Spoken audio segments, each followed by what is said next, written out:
Good evening, ladies and gentlemen, and welcome to the December 23rd, 2025 meeting of the Town of Chatham Select Board. Please note this meeting is being recorded and will be available shortly hereafter for scheduled and on-demand viewing on any smartphone or tablet device. If anyone else is recording the meeting, including the use of AI note-taking apps, please notify the chair. Seeing none. Pursuant to Governor Healy's March 28, 2025 signing of Chapter 2 of the Acts of 2025 extending certain COVID-19 measures adopted during the state of emergency, suspending certain provisions of the open meeting law, Massachusetts General Laws, Chapter 30A, Section 20, until June 30th, 2027. This meeting of the Chatham Select Board is being conducted in person and via remote participation. Every effort will be made to ensure that the public can adequately access the proceedings as provided for in the order. A reminder that persons who would like to listen to this meeting while in progress may do so by calling the phone number 1-508-945-4410, conference ID 203-386-491#, or join the meeting online via Microsoft Teams through the link in the posted agenda.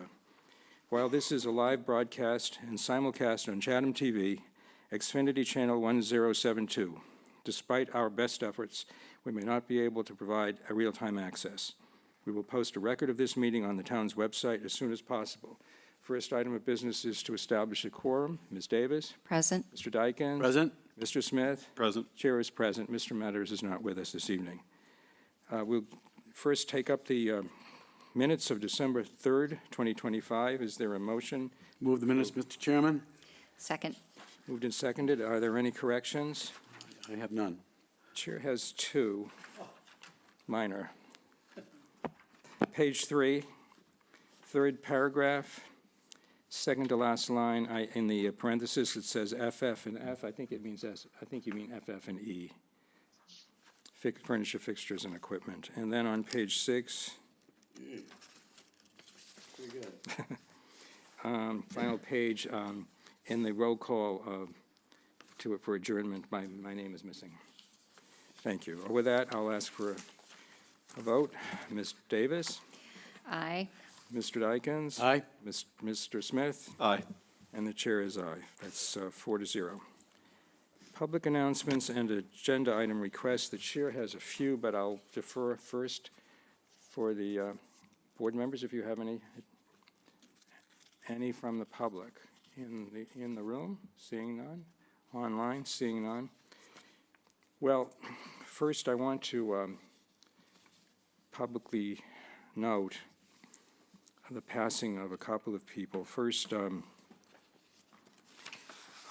we were notified that a longtime member of the Railroad Museum Committee, Bruce Evans, passed away Saturday, December 20th. He served on that committee from 2018 to 2025. A very devoted member of the committee, and he will be missed. Secondly, I want to note the obvious sudden and sad passing of Dr. Robert Duncanson, our former Director of Natural Resources, who retired just a couple of years ago on Monday, December 15th. Quoting from the Main Sheet article on Friday, Dr. Bob, as he was affectionately known, served our community for 37 years before retiring in August 2023. During his tenure, he oversaw the management and implementation of Chatham's comprehensive wastewater management program. He represented the community's interests in numerous regional capacities, led the town's efforts to protect and preserve our natural resources, and calmly guided our community through the COVID-19 pandemic. I would just offer a few additional observations of my own, having worked with Dr. Duncanson for these past 11 years. Obviously, I think we are all deeply shocked and saddened at his sudden passing. Our thoughts go out to his wife and friends. I think he was an extraordinary model of public service, and I want to emphasize the word extraordinary. He had a wide portfolio of responsibilities, which he managed with skillful leadership, with comprehensive command of the issues, and unsurpassed knowledge of project history, details, and facts.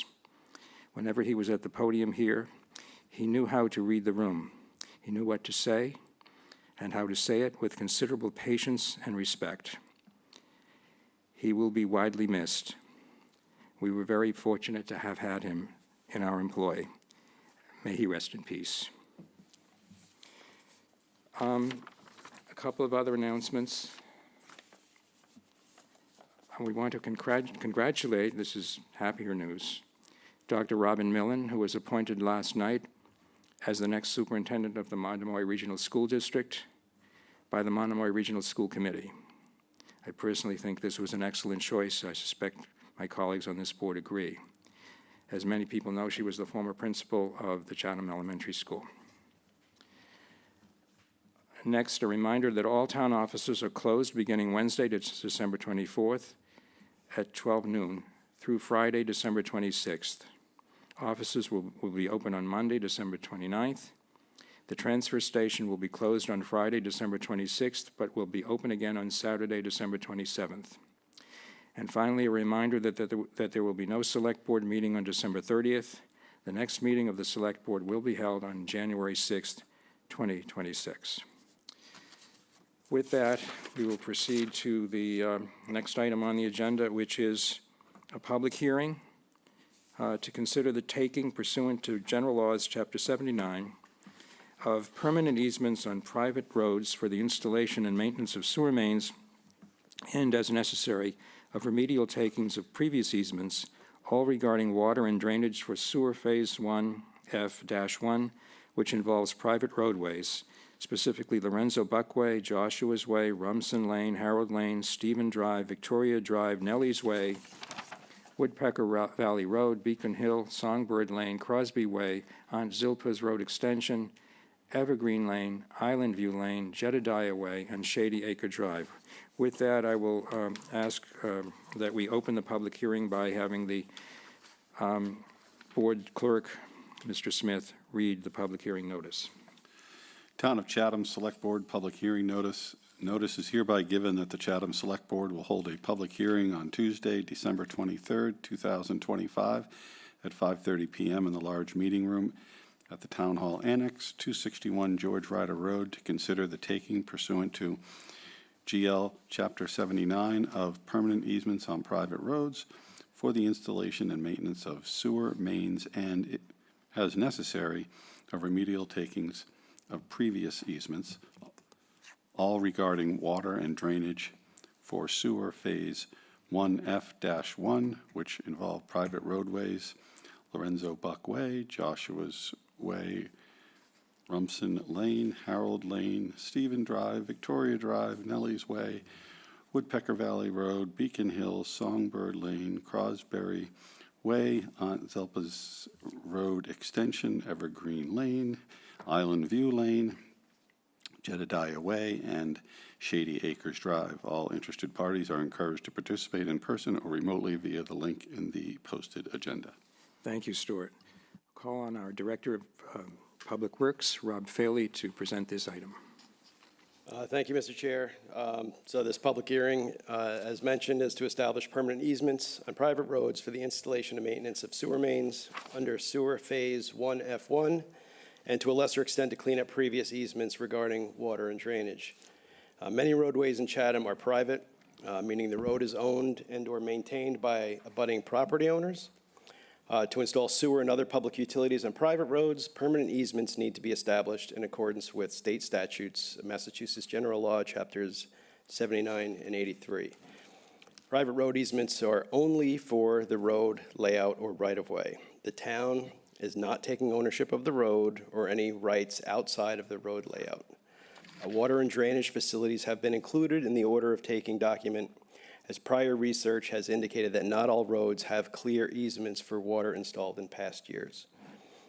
Notification of this hearing was mailed to the 145 affected residents, along with an abutters list of all properties impacted. I'd also like to note that this is the first public hearing of this nature in roughly 10 years. Previous town council supported having the select board approve easement takings, but current town council advised to a more transparent process where the public is notified and can participate if desired. Previous appraisals conducted for easements of a similar nature indicated no damage would be incurred by property owners because of the easement taking. With that, I can run through some of the maps if that's desired, or answer any questions. Why don't you proceed with the maps? But note for the record, as you just said, these are easement takings on private property? Correct, on private roads. Yes, that, for which the determination is being asked that there be no damages. This is an eminent domain proceeding. Why don't you give us a little bit of explanation, and then if there are any questions from the board, then we'll open it up to the public, because it is a public hearing. Sure, it's just a rundown of some of the roads that are impacted. So I want to mention that all roads, the taking is 2 rods wide. The rod is 16 and a half feet, so the taking would be 33 feet wide.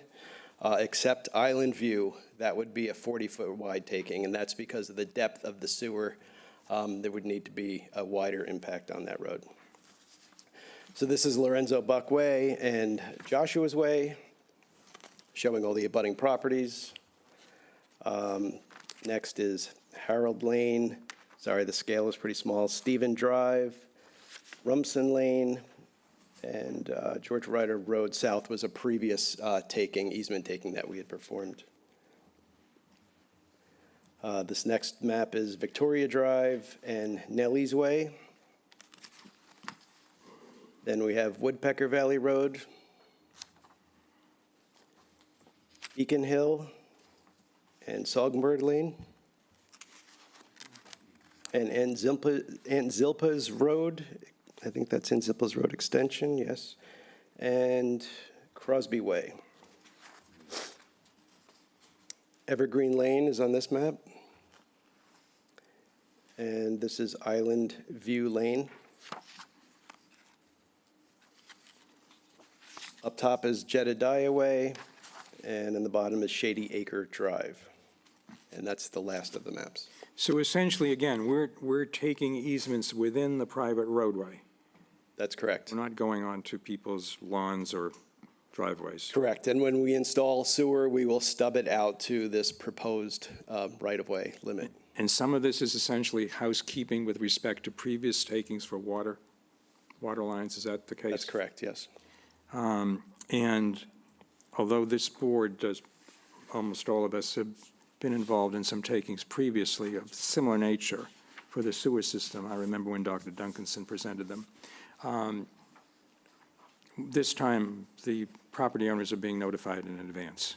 Correct. We, I guess, prior to Pat Costello being town council, we have the current town council now, and there were hearings at that time. Okay. All right. Any comments or questions from the board? I want to hear from the public. Okay. All right, so this is a public hearing. If anyone would like to speak to this, please come to the microphone or raise your hand if you're online, or if you're on the phone, call it to our attention. Have an opportunity to present or ask any questions. Yes, Brian Phillips.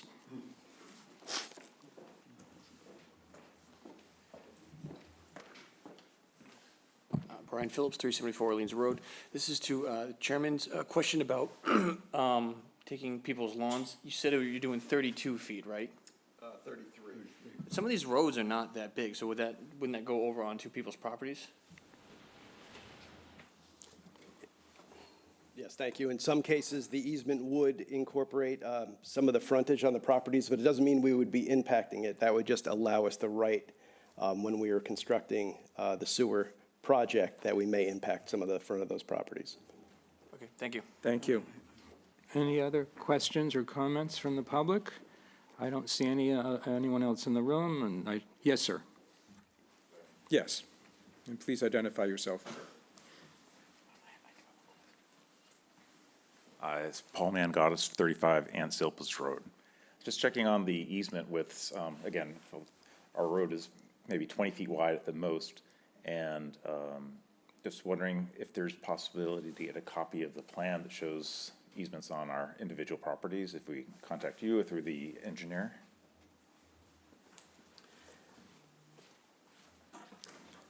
So I know copies of the plans are in the Select Board agenda packet, but they're a very small scale. So we do have originals that are 24 by 36.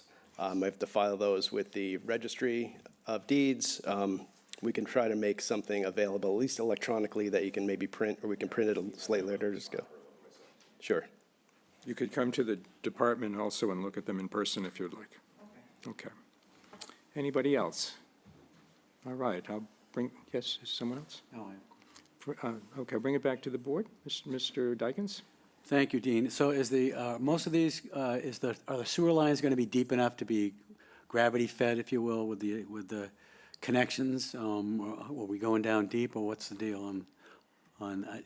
So most of these roads, it will be gravity. I'm not saying that there won't be some properties that may be at a tail end of a road that we can't have gravity reach there. They may have grinder pumps, or properties that are on a lower elevation than the road, they may need grinder pumps as well. I had a question, another follow-up on Harold Lane and Stephen Drive. Going down, that's going to be the spine in that area. So you've got Eddie, you've got Ralph, you've got all sorts of other streets coming off that. How do you get the sewer back to those side streets? Will that be a private undertaking? Is it anticipated, or what? So I know it's gravity out on George Ryder Road Extension. Yeah. And I know we've run into some issues. I don't have the final plans yet. We're trying to get the easements first. Yeah. So I can't tell you like lot by lot to tell you exactly which one. Yeah. My basic question is, you're running a spine down Harold, and this is an example. It can be any other area that has other roads going east and west or north and south, whatever. But is it then is the objective to have individual property owners then tie into the sewer to that spine, or? Oh, yeah, absolutely. So we would stub the spine out to their property line, and then it would be the property owner's responsibility to make the connection. Again, my question is, there are other side streets that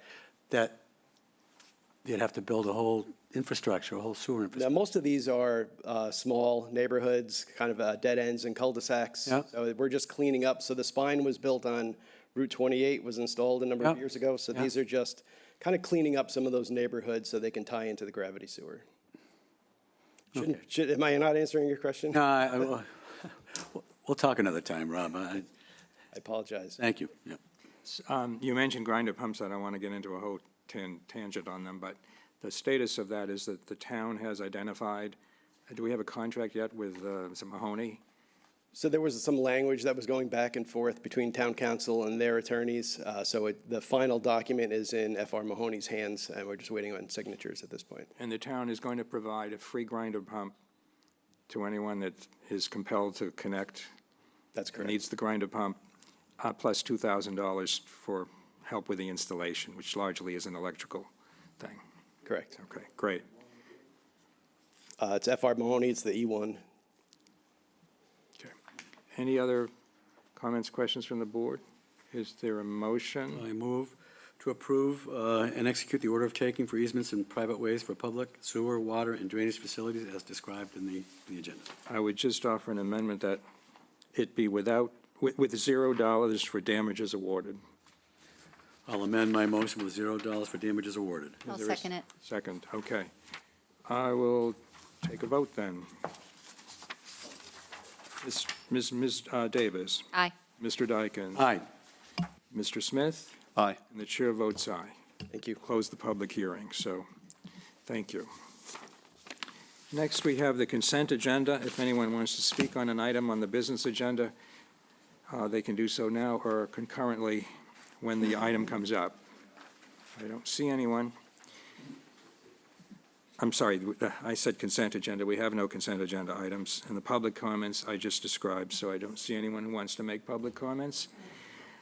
We'll proceed to the business agenda. The first is to consider an amendment to the previously approved temporary closure of Uncle Tony's LLC doing business as Knott's Landing Bar and Grill. Mr. Riley.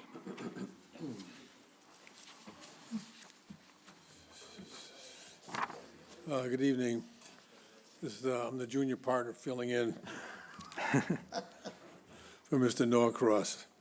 The situation as it's been developed at Knott's Landing, the contractor initially was only able to work from February to April, and that was kind of jamming the work in.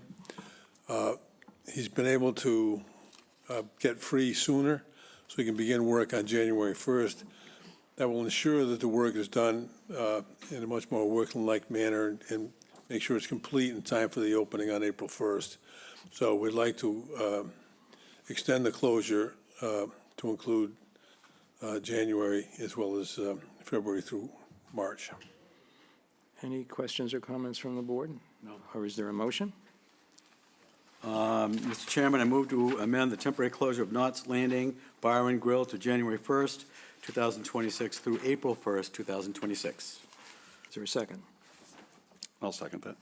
Okay, moved and seconded. Call the roll. Ms. Davis? Aye. Mr. Dykens? Aye. Mr. Smith? Aye. Chair votes aye. Thank you. Thank you very Mr. much. Riley. Thank you. You and your partner. Merry Christmas. Merry Christmas. You too. Next, we have an update on the Cape Cod Canal Bridge Replacement Project and consider a letter of comment on the draft environmental impact statement. This is an agenda item requested by Mr. Stephen Buckley, who is carrying several binders of pages of an environmental impact report. Stephen, turn it over to you. I know you have been covering this project, and you had highlighted for our information a point in that document, which I confess not to have read, but I did check out the citation you gave relative to the consultant's view that expanding the number of lanes to and fro is not going to increase traffic coming across Cape Cod, and I must say I agree with your assessment that they're incorrect. I didn't find their reasoning very persuasive, but go ahead. It's yours on you. Well, you said it all. I'm sorry. Thank you very much. Just to tee it up, my name is Steve Buckley, and I grew up in Chatham, but spent 25 years in Washington, D.C., where I worked for 5 federal agencies in their environmental offices. And so I'm very familiar with the law that requires environmental impact statements, and there are lesser documents. Environmental impact statements only are less than 1% of all related documents. It's mostly the small potatoes and the medium-sized potatoes that get that take up most of the people's work. And so anyway, when they do write, when a federal agency is required under the law to consider the effect of proposed action on the human environment, not just the natural environment, but socioeconomic, the whole spectrum of the quality of life for humans. That's actually, I just want to take the opportunity to point out that it's supposed to look at the big picture and not just the short-term construction impacts of a project, but the long-term as well. And of course, something like the bridges is going to have long-term effects, just like the ones that were built, the existing ones right now, the 2 Sagamore and Bourne bridges over the Cape Cod Canal, finished in 1935, was a vast improvement over the drawbridge. There was actually a drawbridge that was over there from, I don't know, 1919 to 1935. And of course, as more and more people got more and more cars, particularly after in the post-World War II growth spurt, a lot of people, yes, moved to Cape Cod, and the graph has been going up ever since. And so the Chatham that we knew, that I grew up in 50 years ago, is different, but we, those of us who live here want to keep Chatham, so to speak, to, I think, quote our long-range planning document. And so that's the dilemma, is that it's if we're an attractive place to vacation and visit and then retire and live and so forth, then it creates pressure on the people the natives who live here, especially when a lot of, as I know, I see houses where my classmates used to live. Oh, there's so-and-so's house, but now it's being either torn down rehabbed or bumped out, or even if they don't do anything to the house, it's now a retired couple who don't have any kids, at least none that attend our schools. So, and that's certainly one of the reasons for increasing the affordable housing, is to bring in some younger families that are produce more kids than retired people do. And anyway, it's with that in mind, and because I have the background in that, I've been going to meetings for about the past 10 years whenever they started talking, about 10 or 12 years ago about, hey, replacing the bridges. But they've been talking about probably replacing the bridges for quite a while beyond that. But following the evolution of the planning and the plans, so forth, finally, I'd say, 30 days ago, is it November 21st, the Federal Highway Administration issued its draft environmental impact statement. And this is just one of the two documents. This is about 1,000 pages. And not that we're going to refer to them, but there's two more over there. And one of those is the Massachusetts version of an environmental impact statement, which is called an environmental impact report. And I just wanted to, in case people were thinking that this was a Groundhog Day all over again, yes, earlier this fall, Massachusetts put out their environmental impact report for comment. And so this is kind of a very similar. Usually they're done together, but because the federal agencies are no longer allowed to talk about environmental justice or climate change, they didn't want to do one with Massachusetts, because Massachusetts is not prohibited from, at least so far, from talking about those terms. So they put out two. And essentially they're the same document. They do talk both about the fact that they use the same consultant who put them together, and so forth and so on. So I just wanted to point that out. If people are like, wait a minute, didn't we do this before?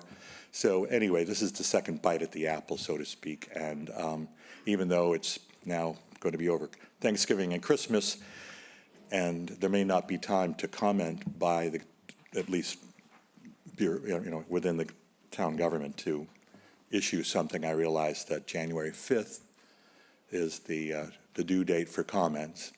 But I would suggest that anything that you all say tonight can certainly be referenced by myself.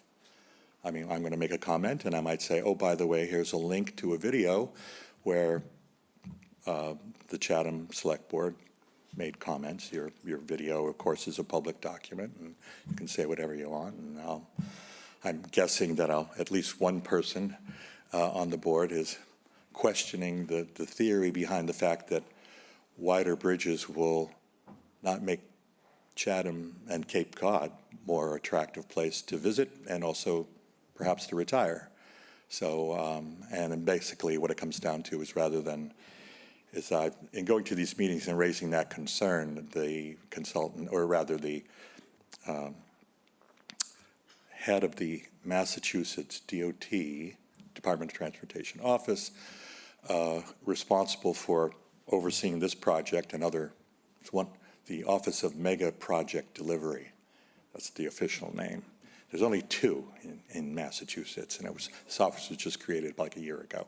And I think it was to make sure that these projects got over the finish line.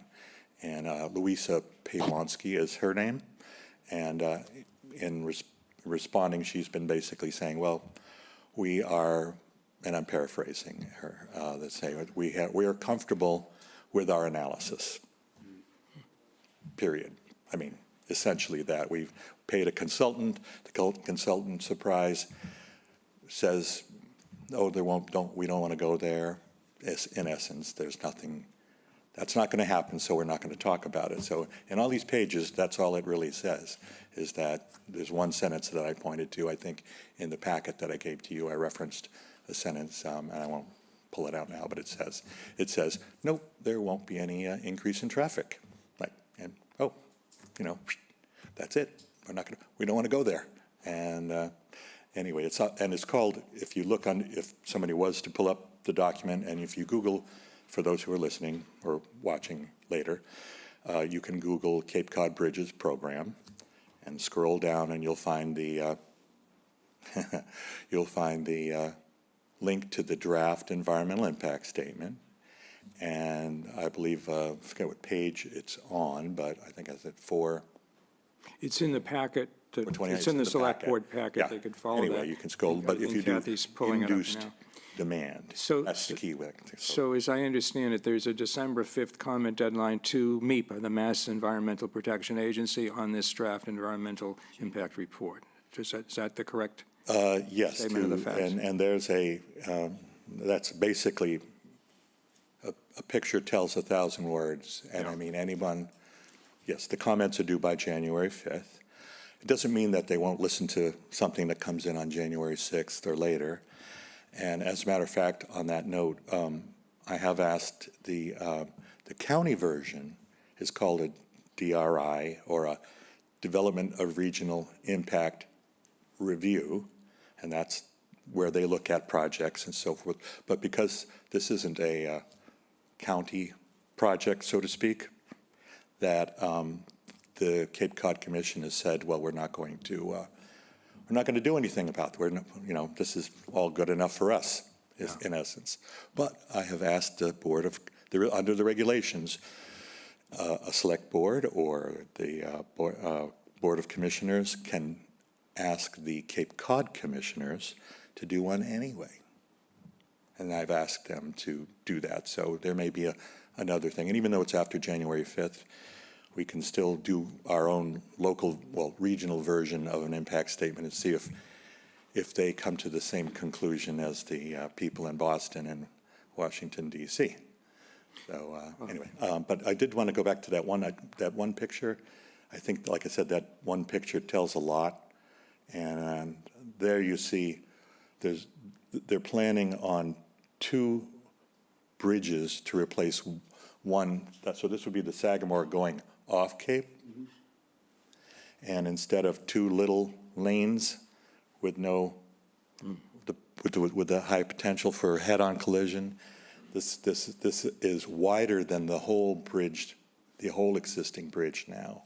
In fact, if you look over to the right, you'll see a 10-foot breakdown lane.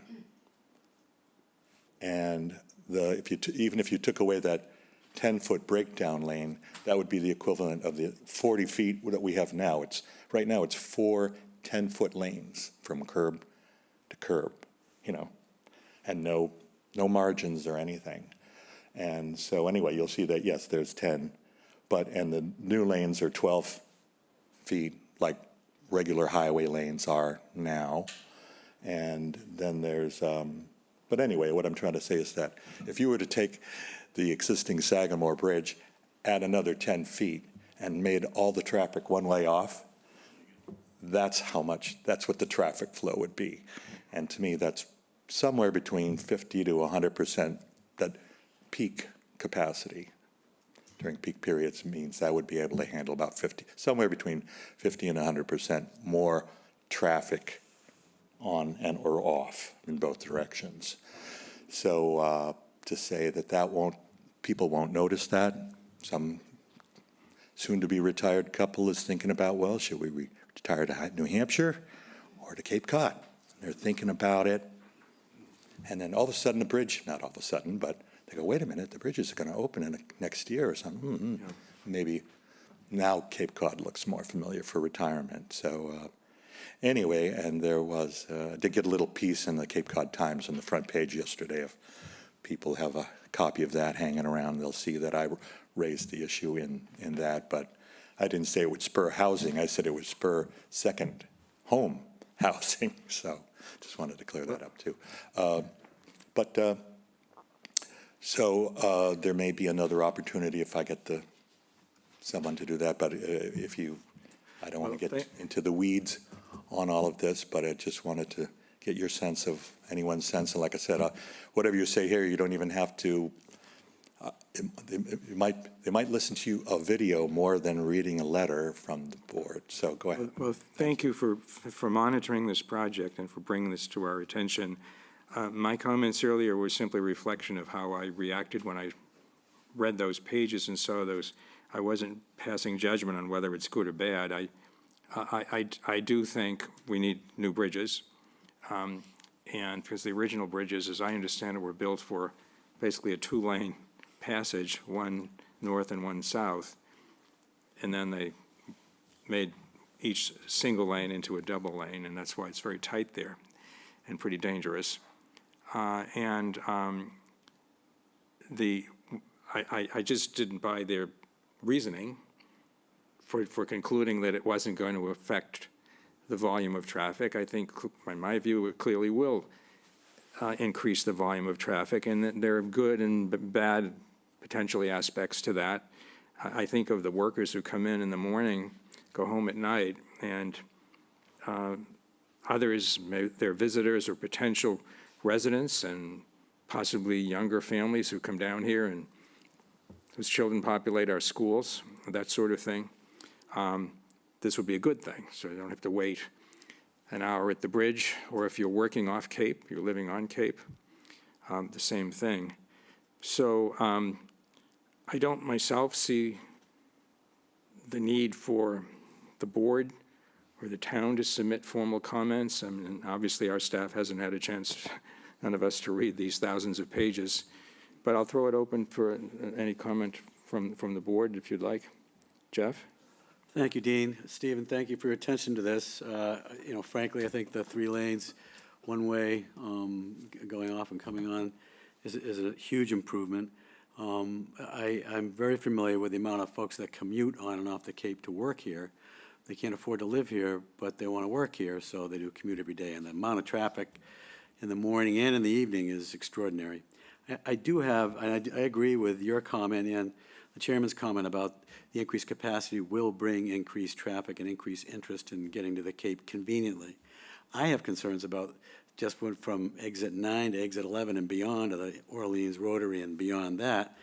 And that spine, that 2-lane highway is going to get, it has tons of traffic now at both times of day, early in the morning and late at night.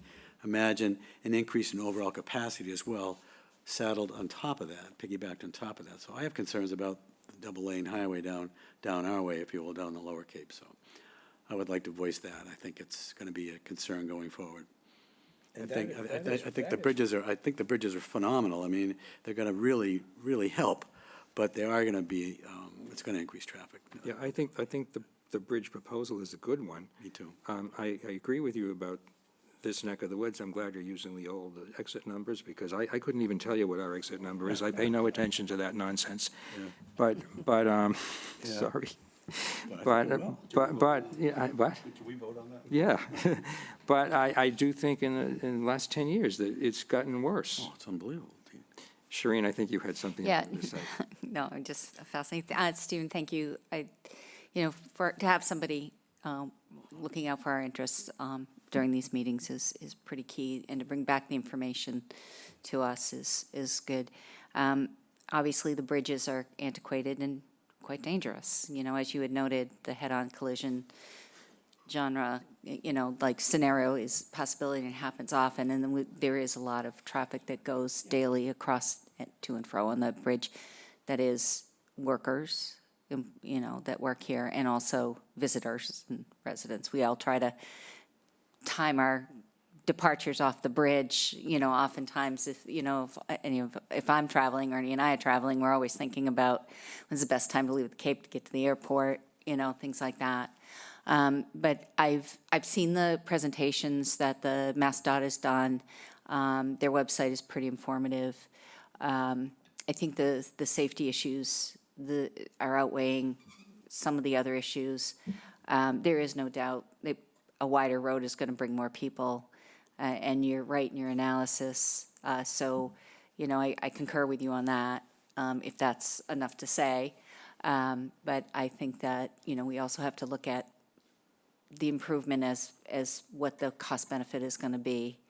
And I really, truly think that the benefit is going to outweigh some of the costs. I think we have a lot of issues around, people coming to the Cape and investing in the Cape, and we're losing our identity and all that. There's multiple layers. So, I think we have a lot of work to do around that as a community to begin with, to push forward and to mitigate that a bit. But I think I'm going to stop there. But I do want to say thank you very much for keeping attention to all the details in the report. Any other comments from the board? I don't see any from the public. My sense, is there consensus that we would not submit any formal I comment? think we made our comments on, Yeah, and they can watch it. publicly, yeah. That's- You can bring back. Stephen what- can certainly Okay, refer to it. that's fine. As I said, just more Thank you. people like to watch videos more than read paper, More so. than reading. I would want to point out one thing. Personally, I'm not saying, by raising this concern, it doesn't mean I'm against No, we bridges, get like, that. like you all, you know, there are some unintended consequences, I believe, that, and it's like, if you're going to write a 2,000-page document, then something as fundamental as that should be, because it's going to be used as a planning document. When we're planning for our infrastructure, not just, well, we're in better shape with wastewater than most towns, but now they're planning and funding, new wastewater and so forth. And if they get a document that says, that's accepted without contest, that says, oh, don't worry, there won't be more people moving here, or during peak periods, because when you design a wastewater treatment plant, for instance, you design for peak.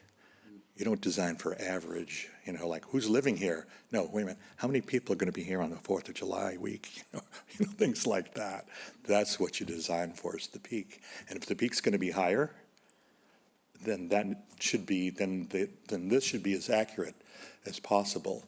It's not supposed to be they do talk about a preferred alternative, but it should be as informative. And so by having a blind spot there, which I understand, because a lot of times it's like we have a schedule, we want to build it by thus and such a date, the governor wants this and that, and so there's a lot of pressure to stay on schedule and to raise an issue. Any time you say, wait a minute, did you miss a spot? So I understand there's a natural bureaucratic reluctance to tap the brake or in any way, shape. So anyway, but at least now, like I said, there's going to be a video. By having this, we'll be able to say, and my comments too, there'll be a record that, 50 years from now, when they go, whoa, did they think about this back in the day? We'll be gone, but they'll say, oh, hey, there's a video, because all the videos, all this is going to be archived someplace, somehow, and then artificial intelligence will be able to say, hey, did you just be able to ask one question, it'll go back, look through all documents and all videos, and it'll be able to come back just like that and find out, oh, well, gee, this is what the select board said and what we said. So with history in mind, I just wanted to be able to say, well, at least I raised some concern, and they go, and if we could say, and they can still put in something in the final version that, without slowing things down. And hopefully there'll be something there, so it won't be eyes wide shut. Thank you. Thank you very much, Steve, and keep us informed going forward. Thank you. Next item on the agenda is a discussion on the Board of Health Transfer Station affidavit for commercial solid waste haulers. This was requested by Vice Chair Dykens on December 16th, and so I'm going to turn this over to Jeff for initial comment. Thank you, Mr. Chairman. Yeah, Mr. Graham Milley wrote us all an email that we received earlier this month, raising concerns about the signing of the affidavit as they depart the transfer station, attesting to that they have no waste from out of town. And we were told back in, I think, June at some point that Mr. Milley did service the Monomoy Regional High School, which is in Harwich, and has a de minimis amount of trash that comes from outside Chatham, de minimis meaning 5% or less, which he described to us at that meeting. And so he rightfully, I think, asked a very good question about, well, we thought we had this kind of adjudicated, what's up? Board of Health is asking all the haulers to sign an affidavit that they're bringing no trash from outside Chatham. The point being, we don't want to have a whole bunch of trash from outside Chatham coming to Chatham, and then we're paying for its redistribution back to the incinerator, et cetera, for recycling, whatever. So, and I said to Graham, we'll get it on the agenda and we'll pursue it. I think you're raising an interesting issue, and an issue certainly that affects his business. This is a business that's been here for generations, along with the Nickersons. And frankly, my strong feeling is that I would do anything in my capacity as a select board member to support those businesses that have been here for generations. That should be what we're all about. These folks have houses here, they have children in the schools.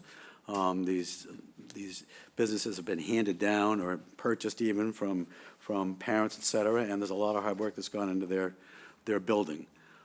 So anyway, I want to hear from Graham, and I hope you guys will have a warm ear, and somehow we can figure out what the heck we're going to do here, because I think he's raising a good issue. Thank you, Jeff. I want to note something for the record. At our June 10th, 2025 meeting, since more than a majority of the Select Board members are customers of local trash haulers, the Select Board voted, consistent with the State Conflict of Interest Law, Massachusetts General Laws, Chapter 268A, to invoke the so-called rule of necessity, thus allowing all members to participate in this matter. And that vote continues to apply to this agenda item, which is essentially an ancillary part of the broad matter of the transfer station fees, which was on the agenda back in June. With that, if there's no one else on the board who wants to talk at the moment, I will throw it open to the public, but I notice the Millies are here. If Mr. Graham, did you want to speak? Because you sent the letter that we have in the packet. Please go to the microphone and identify yourself.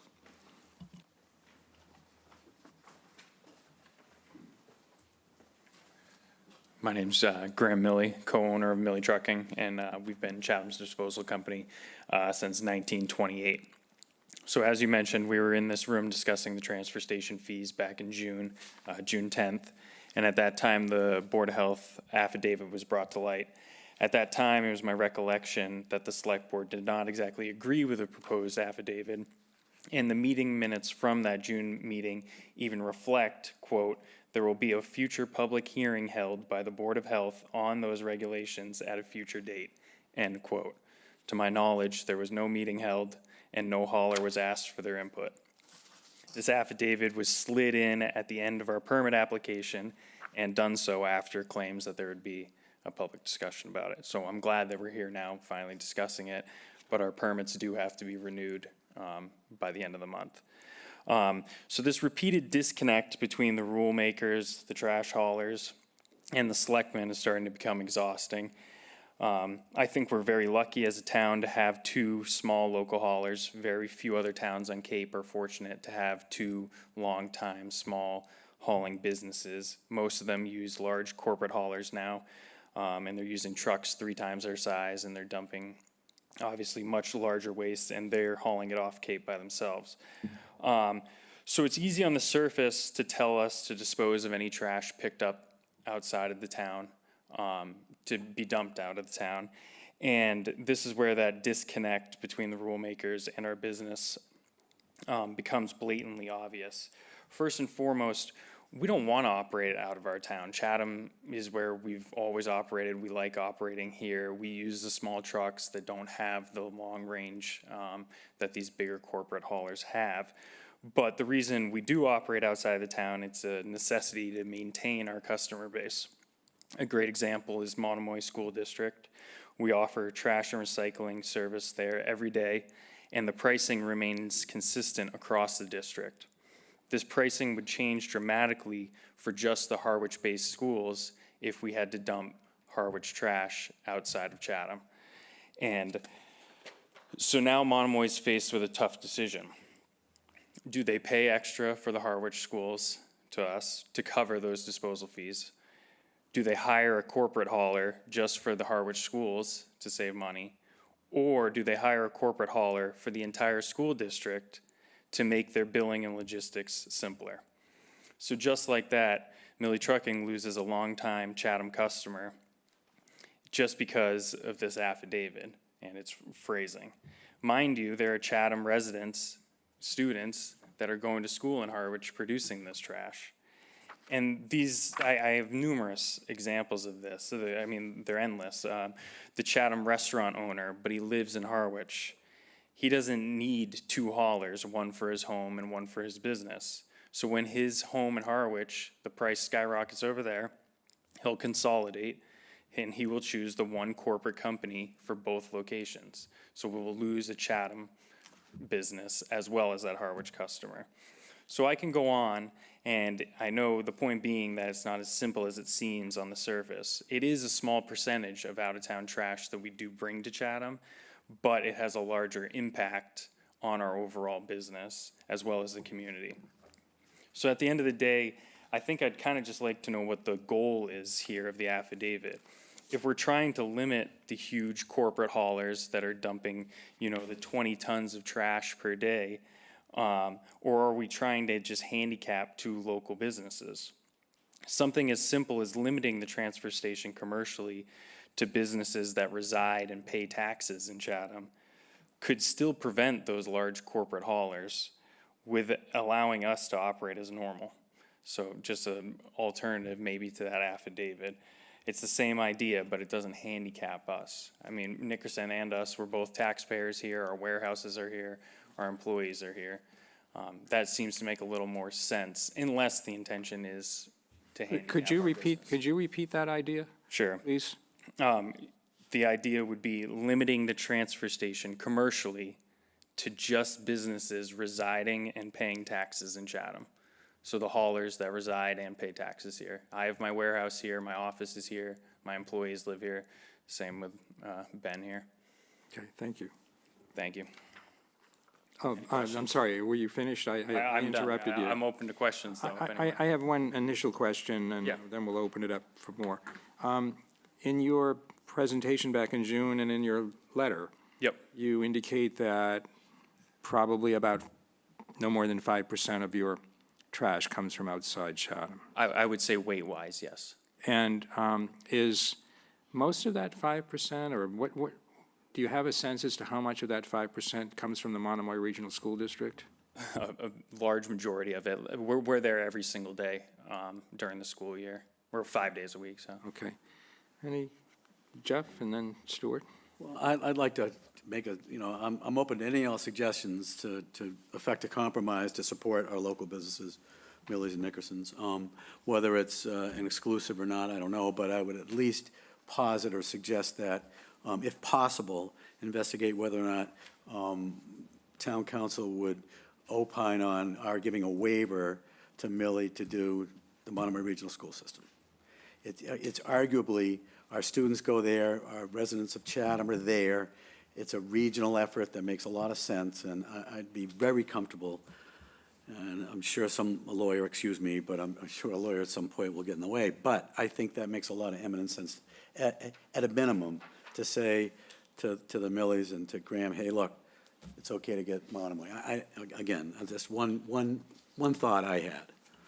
Yeah, I myself don't see a legal problem with that, but Stuart, did you want to? Yeah, I just had a couple of questions. Sure. How many other haulers besides Millie and Ben Nick, like corporate haulers, are using our transfer station, would you say? Right now, the only other one I would consider corporate would be Barrows, and they're based in Harwich. And the reason I would refer to them as corporate is they're using corporate scale trucks, the ones that I talk about that are capable of dumping, you know, the 20 tons. And do you folks use any other transfer station besides Chatham? For MSW, we use just Chatham, as well as single stream recycling. The majority of our demolition debris goes to Daniels Recycling in Orleans. And does this select board, do we adopt the rules, or is it the Board of Health that adopts? The Board of Health. So what are we, Well, I should mention that I, at my request, Jill and convened a staff-level meeting yesterday, to which I invited Jeff because he had put this item forward, and we couldn't have a majority of the board present, but we had present staff from the Department of Natural Resources, as well as the Department of Public Works, and the chair of the Board of Health. They've had a regulation in effect for decades. 2008. At least 2008, which bans non-Chatham trash from being deposited at the facility. Now, in order to even haul trash through the streets of Chatham, whether you're dumping it at Chatham transfer station or not, you have to have a permit. These permits begin at the beginning of the year, so this is why we're close to the starting date. And there are a number of haulers who have permits, but we don't, my understanding from talking to Mr. Faley is that most of those haulers, other than Nickerson and Millie, don't dump in Chatham. So the position of the Board of Health, and I think Judy Giorgio is online and we can ask her to comment, is that they have this regulation and they're proceeding under their own regulations to put in place an enforcement provision that is more definitive than it has been in the past.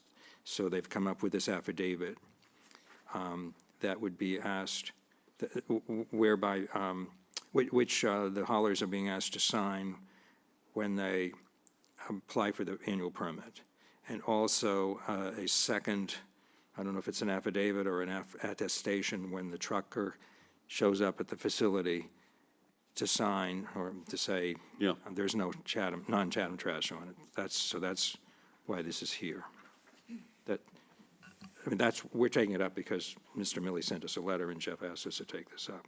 Okay. So that's the position of the Board of Health. But I can ask Judy to comment further or answer any questions if you'd like. Yeah, I mean, I I think, don't know if I've answered your questions. well, I think Judy's input would be helpful. My only, is this similar to the HBDC? Are we going to be overruling the Board of Health? Well, we can't. I mean, only, it's their regulation, and only they can change it. Right. We can make a request to them if we wanted to, along the lines of sort of the waiver that Jeff has suggested. The proposal that Mr. Millie just made about restricting the facility to only Chatham-based companies is something we would have to run by town council. Yeah, yeah. And that would also be a regulation of the Board of Health because they regulate the transfer and deposit of trash. But before I go to Judy, unless you have more questions, I'm going to turn to Shireen. Not at the moment. I just want to clarify my understanding of what I'm hearing today is that when you were here in June, both of you mentioned that you probably 5% of your trash is from out of town. You attested to that in public, but now the Board of Health is asking you to attest that there'll be nothing. That doesn't make any sense to me. The Board of Health knows through public, their public, our meeting, that's an impossible thing for them to be able to do. And I think that it doesn't make any sense to me. I mean, these are small businesses, as Jeff had said. Part of what we want to do is maintain these small local businesses for our community. This is, I know Graham is a very generous human. He serves on boards of some of the local charities and community services in town. And, so if we don't, I don't want to do something like this. I mean, we're powerless to, it's not us to say, but I think the Board of Health has to step back and look at exactly the reality of what they're asking the trash haulers to do. It doesn't, it's impossible for them to attest, in the way that they're operating business, as Graham's examples of having like a restaurant owner who has business in Chatham, he doesn't want to hauler, so you go over and grab his trash as well. And I imagine that's what Ben does. And then the idea that we have a town community business that's serving our schools is, and that just happens to be in Harwich. I'm just finding that there's a disconnect here that is making this an impractical situation for everybody. I share your concerns. We shouldn't, as a town, be in the business of asking somebody to sign something they can't honestly sign. I know Judy wants to speak, but Mr. Nickerson, is it Ben Nickerson, is that? Yes. Yes. Ben Nickerson, Benjamin T. Nickerson, in the third generation of operation. So after our meeting in June, I ran some numbers. It was pre-summer customers, which would have thrown it off a little bit because 100% of our summer customers are in town. It was 5.9% are out of town, 6%. 1% of that was commercial. Commercial brings in a lot more weight, so it's a really small percentage of what we're doing that's out of town. So Judy, is that you? Could you want to say something? Our health agent? Hi. Yeah, I mean, I think everything that the select board has, put my camera on, I'm sorry, that the select board has said in representing the situation is correct. The board became concerned about this back in the summer when we got complaints about odors, and then the board wrote a letter in support of the fee increases. And at that time, we did mention that we were considering affidavits to keep the collection of from outside of Chatham into our landfill, our transfer station. The board had several meetings. It was always on the agenda, and they discussed it several times over the summer. And a letter was sent to all of our haulers of record in September, requesting that they comment and welcome them to the board for further discussion. Hearing none, we didn't think that there was any concern over the whole situation. So we had talked with Rob Faley about this affidavit and having the gate guards have people, the haulers sign an affidavit, and we also put it on our application. And you are correct, this is a Board of Health regulation. We are the authority over the transfer station. And our regulations that have basically said that no outside trash shall be deposited there for probably at least 20 years. So in December, Rob and I talked about instituting the gate affidavit, and he asked me to send a reminder to the haulers, which I did. Since then, all the haulers have signed it, except for Millie, and he did, as you know, send his concerns to you, and that's the first time we'd heard of it. I think the board, are interested in your concerns, and I can't speak for them, but they'll have to discuss it. The situation is, though, that it's still in our regulations that we're not supposed to be accepting any outside trash. So, happy to answer any questions. Thank you. I know that was the concern of the chair of the Board of Health when we had our meeting yesterday, that he's got a regulation and he's kind of stuck with it. He can't speak for the whole board. When is the next Board of Health meeting? It's, I believe, the 14th or the 15th of January, whatever that Monday is.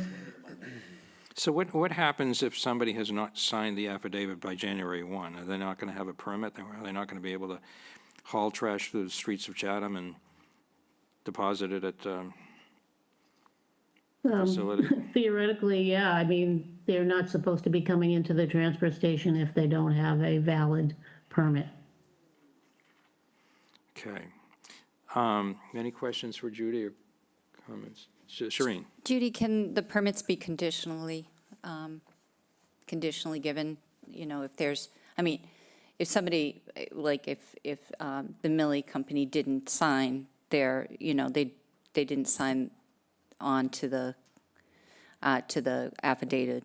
Can the board issue conditional permits based on, a pending decision to change the regulation or to amend the order?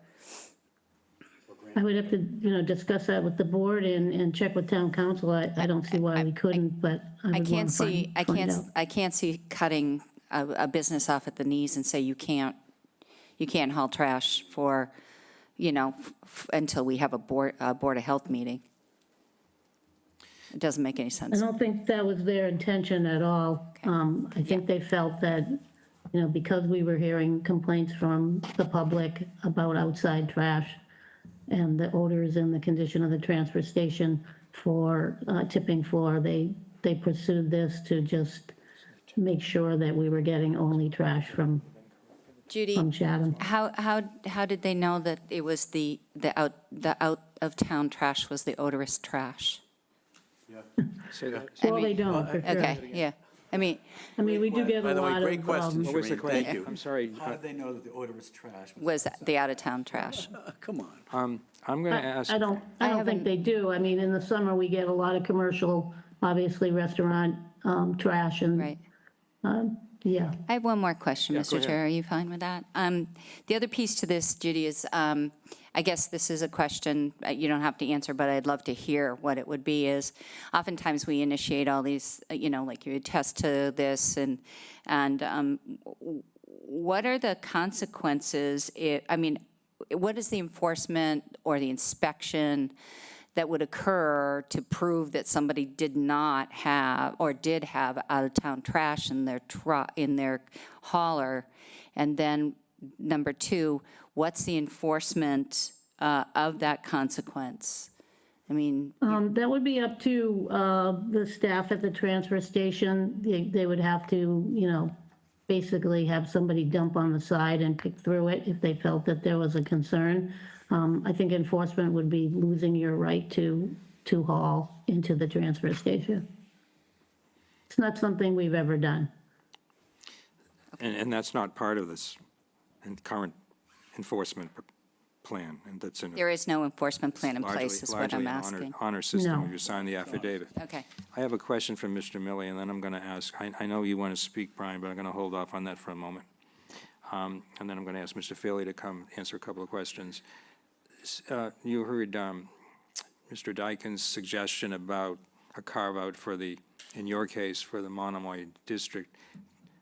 Does that, if that were done and only that were done, does that make your business model still infeasible, or? I mean, it's a step in the right direction, but I don't really think it's solving the total issue here. I mean, the restaurant owners, the storekeepers, I mean, it's a perfect example of if they live out of town and they're not, and we can't service them out of town, they're not gonna have a service their business in town either. Okay. Monomoy is just a great example because it's such a large portion of my business. Okay, thank you. Rob, can you answer a couple of questions? First, with respect to the odors and so forth, the town is doing major work, or about to do major work on the tipping floor, isn't that correct? That's correct. We And expect other to go out things to bid in the next couple of months, and that whole new tipping floor will be fresh concrete. So part of that whole transfer station project was to reduce, if not eliminate, the, malodorous aspects of that type of enterprise. It should reduce it. That's our intention, yes. And also, with respect to the dumping that does take place, the tipping, how much of it is from the two local companies, roughly? So I looked at the past 3 years. Nickerson's roughly, 35 to 40% of our overall solid waste. Millie's about 30%. Barrows is around 3%. And then the remainder is, so we do have trash butlers and Coffins and Sons that occasionally dump there. We don't have a separate account with them, so we don't track them separately. But they contribute a little bit, but the rest is up to residential deposits, which is roughly 30%. Okay, thank you. I guess back to the board. My sense is that we should request, or I guess instruct, we can instruct the staff to issue a conditional permit, as you suggested, Shereen, for the beginning of the year to whoever doesn't sign the requested affidavit. In this case, it's just Millie. But ask the Board of Health at its next meeting to consider this issue, and specifically to consider two proposals, one of which would be the Monomoy carve-out, which, as we heard, is only a partial remedy in the case of one hauler, and secondly, to consider limiting the facility to only Chatham-based companies, and for that, we would need to get town council's opinion to the Board of Health. And those are my thoughts. I don't know how others feel. Do we want to send a communication to the Board of Health Shireen? I think that makes sense. I do want to think in terms of the uniqueness of the business that both Ben and Graham had talked about, the idea that a business in Chatham, having a resident in Harwich is using their services, and we should be sensitive to that uniqueness of that, and include that into it. I don't think Chatham should be in the town should not be in the business of impeding the operation of local businesses. It's challenging to get help. It's challenging to, it's expensive to run a business in Chatham and make a commitment to run a business in Chatham because of property values and whatnot. So I just want to make sure that we're sensitive to our local businesses. And that aspect of the property owner who lives in Harwich, has a business in Chatham, was something that we heard tonight for the first time, I think. I think Graham had mentioned it Maybe the but last I had time forgotten he it. was here in June. I think I recall that was brought up, but Okay. Jeff, and then I'm going to Yeah, ask no, Brian. I'm endorsing your motion that you basically articulated. I think it's a very good motion, inclusive of Shireen's point about having a local business, a Chatham business that has trash at their home, if you will. But I think it's extremely important that to do otherwise, and to do otherwise is not what we should be about as a community. We really should be looking for ways to support viable businesses that are really part of the fabric of the community, and that's what I'm about. I hear it from Shireen as well, and Stuart. That's what we're about. That's what we should be about. Now, I know we don't have the power or the authority to stand in place of the Board of Health, and we have a phenomenal Board of Health. Believe me, I'm the liaison. I watched them during the McGrath thing and during COVID, and they've been phenomenal. But on this one, I think we can do better. I think we need to get it right.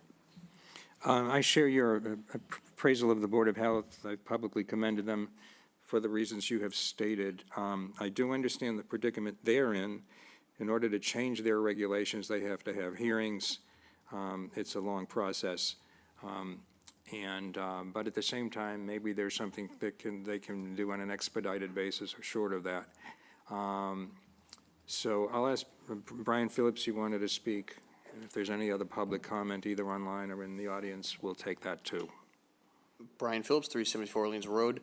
I think we should just kind of take the, look at the intent of the law. And I think that's probably to have it so, Harwich haulers or whatever don't bring all their trash here, maybe use our rates or whatever. I don't think the intent is to, I guess for lack of a better term, handicap our, local businesses. And if anything, we should be doing things, as Mr. Dyken said, to promote it. So instead of being maybe 5%, maybe move it up to 20%, because we should be, promoting them, to get more clients in Orleans and Harwich. And I think they're paying to bring the trash to the dump anyways, to take away from some of those, large commercial haulers. So I think they should, be promoted and to be able to go to other towns. Thank you. Thank you. Any other public comment? Judy, did you have any final thoughts? Is there anything that we should know about the Board of Health schedule or process? We know that they would serve, I know they would pay attention to a letter from us. They make their own decision, and it would be respectfully sent to them, but. Yeah, I just wanted to encourage Mr. Milley and Mr. Nickerson to come to the Board of Health with their concerns. As I said, we were working on this all summer and sent the letters to them and really got no communication back. So I would hope if we do put this on the agenda for early January that they would agree to come, because I think that would really help the Board of Health understand their concerns. And I'll definitely take all this information back to them, and we can move forward with resolving this situation, I hope. Can your office notify the haulers when the meeting is scheduled? Of course. Yep. Rob, did you have anything you would like to say? Is there anything we're considering that would complicate life at the transfer station from your perspective? Not really. I think the amount of solid waste brought to the transfer station is manageable. There were some comments made about expanding the scope, that would just bring more solid waste for us to manage, and there would be a tipping point at some point. We'd have to really do an analysis of that. How about the issue of a temporary conditional permit, as Shireen outlined? I know that's something, it's the Board of Health that issues. It's a Board of Health issue, really, that's so we something- were being supportive of their affidavit, but we don't have any concerns. Yeah, they have to stop at the scale house on their way out anyway, so signing it wasn't really an issue, so we were trying to be accommodating. Jill, did you have anything you wanted to offer on this in terms of the suggested motion? And I know, Stuart, you had some other questions, I think. I'm sorry. Yes, so I think what we'll need to do is, so the Board of Health issues the hauling licenses, so we'll have to put some note to file, presuming that if Graham's willing to renew his license, that it's the contingency factor. We have a new platform. I think it's easy for us to put a note into the file. And just wanted to add, this is the first time, although the regulations have been in place for many years, this is the first time that the attestation actually appeared on the hauler's renewal license. But there's something we can work out internally with that. Yeah, so it's kind of a two-part process. One would be this conditional permit, and the other would be to ask the Board of Health to take a look at their regulation in the longer term, and can they modify it somewhat, either to have a de minimis exception or whatever. Stuart, I'm sorry, you've been waiting for, there's some questions. No, that's all right. It's, just sort of a complex issue. But, no, I agree that we ought to be trying to promote our local businesses, of course, and I'm not sure why we're allowing, we live in such a fragile environment here. I'm not sure why we're allowing out-of-town corporate haulers to come into our disposal area and dispose of, only to be trucked back out of here. I think that doesn't make any sense, so hopefully town council will take a look at that. The other thing is I'm assuming that under the Board of Health Section 9 regulations on enforcement, that we're not going to enforce, staff's not going to enforce that provision. I think the sense would be that there would be a Suspended. pause on that. Yeah, okay. That would be the sense. As far as the issue of restricting non-Chatham-based companies, that's something, Jill and I had a conversation with town council yesterday. He raised some concerns in that area, but what was being suggested by Mr. Milley was broader than what we talked about. So, okay, so you want to offer a motion? I'll offer the motion. Yeah, please, because I think you already articulated, Okay. but I think you did a fine job. I'll move that the board request town staff to develop and implement a conditional permitting process, and so that hauler permits can be made effective for the upcoming calendar year, and at the same time that the board communicate to the Board of Health a request that the board consider amending its regulations to allow for a de minimis carve-out for non-Chatham trash that's hauled to the facility. Does that summarize it? I didn't specifically mention the Monomoy district because I don't think that solves the whole problem.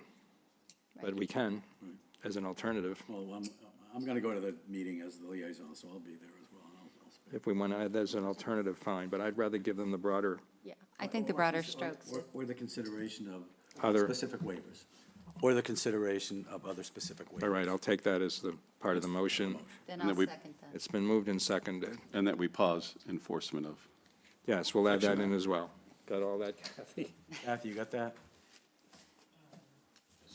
Okay, so we'll take a vote on this when you're ready. Okay. You're all set?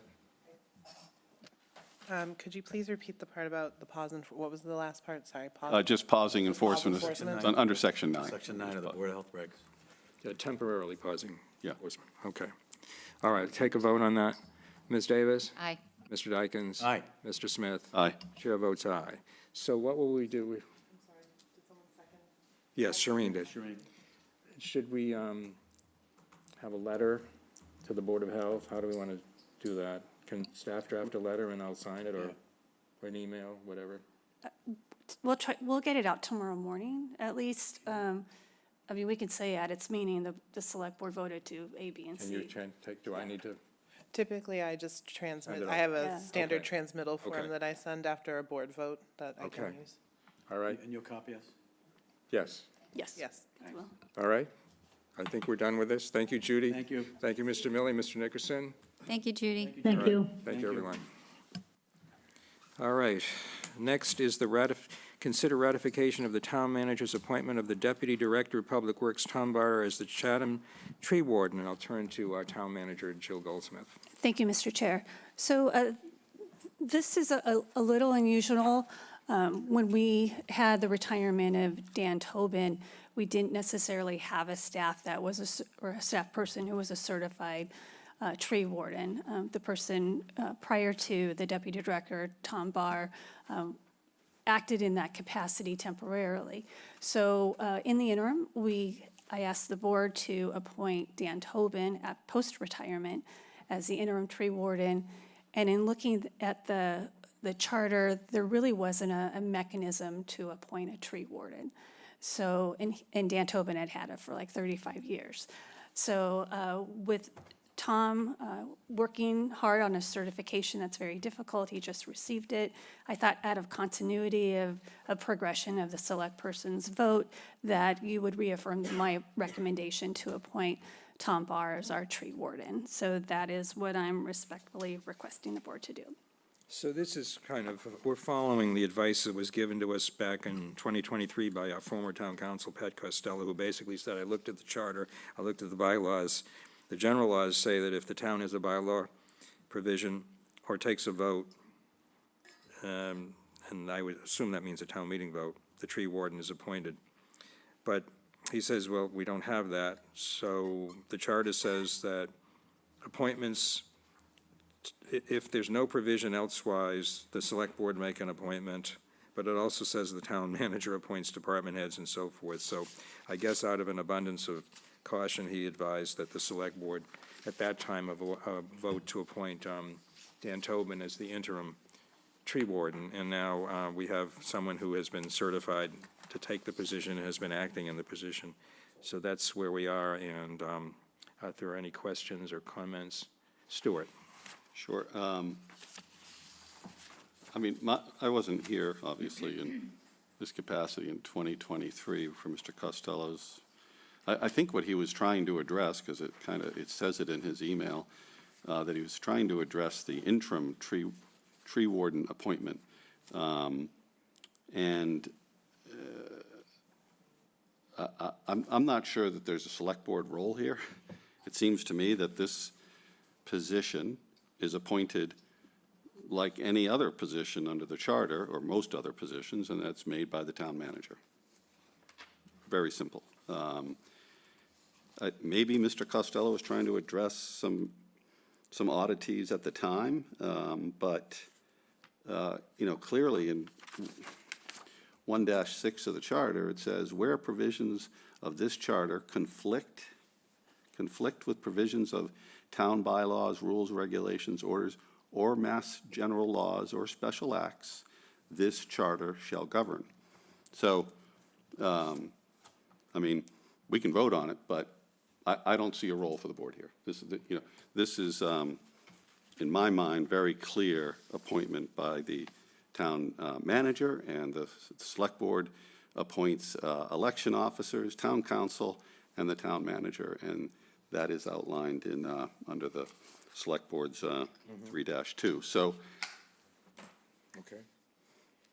at a minimum, I guess I don't see a harm in doing this, other than I don't want to set precedent for future issues, because if we're going to use this theory, we're going to have a lot of appointments coming before us that were never the intention. The intention was always that the town manager was going to make these appointments, and we were going to supervise the town manager, the select board, and town council and election officers, as provided in the state constitution. So,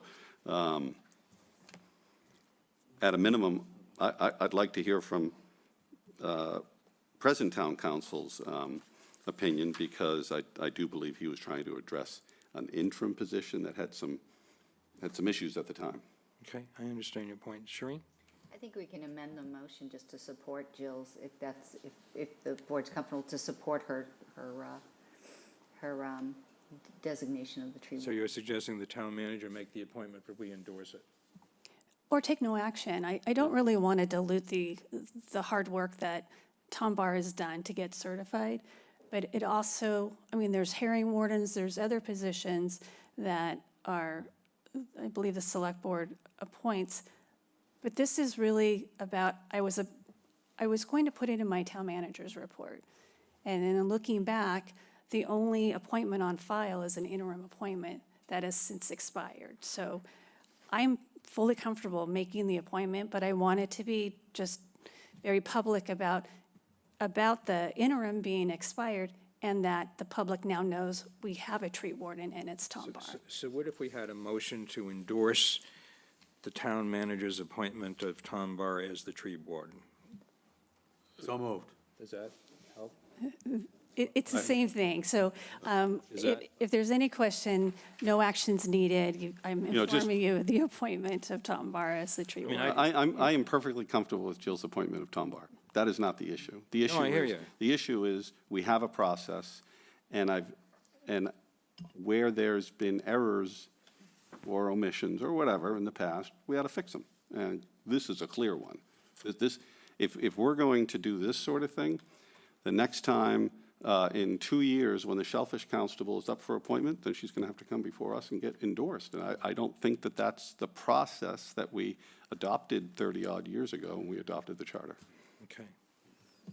Shereen?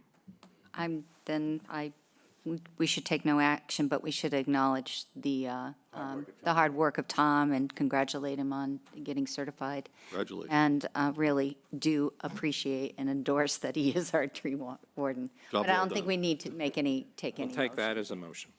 Yeah.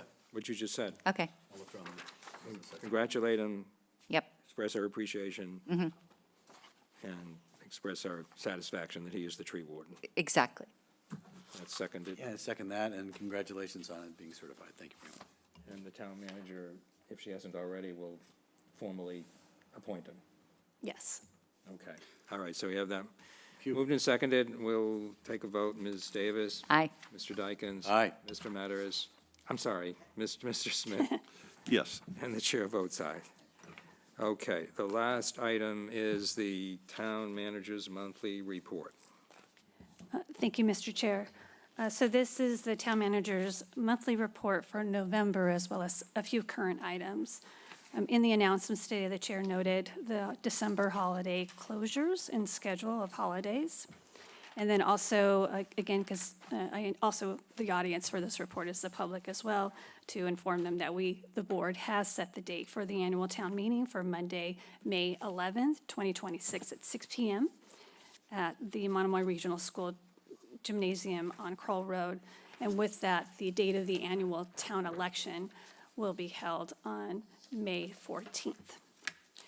As usual, we're recognizing years of service anniversaries. This is for January, so the longest-serving employee for January is Sarah Clark, serving as our central permitting planner. Also, Chris Merrigan, police sergeant, 13 years, and Christina Bassett, 10 years. Quite a trough of employees between 8 and 13 years.